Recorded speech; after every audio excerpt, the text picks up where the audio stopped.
সরকার সাহেব কাজ করছে না, প্রেসিডেন্ট জিয়া কাজ করছে না, বেগম খালেদা জিয়া কাজ করছে না, সেই একইভাবে আগামীতে তারেক রহমান সাহেব আমাদের দেশের জন্য একইভাবে কাজ করবে। কাজে আমরা তারেক রহমান সাহেবকে কিভাবে আমরা প্রধানমন্ত্রী করতে পারি সেটার জন্য আমাদেরকে চেষ্টা করতে হবে। আর সেটা যদি আমরা করতে চাই তাহলে সারা বাংলাদেশে, পঞ্চগড় এক সহ সারা বাংলাদেশে তারেক রহমান সাহেবকে আমাদেরকে ধানের শীষে জিতাইতে হবে।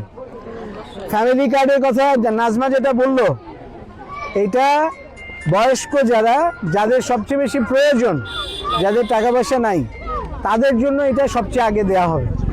50 লক্ষ পরিবারকে সবচেয়ে আগে দেওয়া হবে, তারপরে এটা আস্তে আস্তে সবাইকে দেওয়া হবে।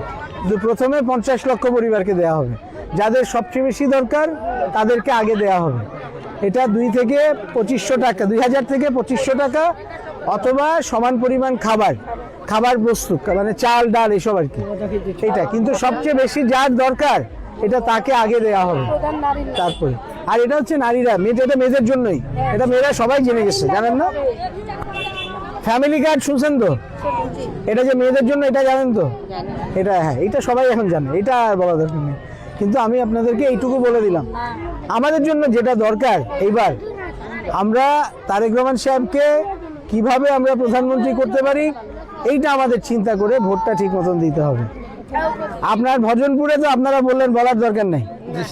আপনারা এই যে তেঁতুলিয়াতে, শালবাহানে, তিননইতে, বাংলাবান্ধায়, এইখানে আপনাদের যারা আত্মীয় স্বজন আছে, বন্ধু বান্ধব আছে, তাদের সবাইকে বলবেন। মনে থাকবে? ইনশাল্লাহ দেখা হবে আবার।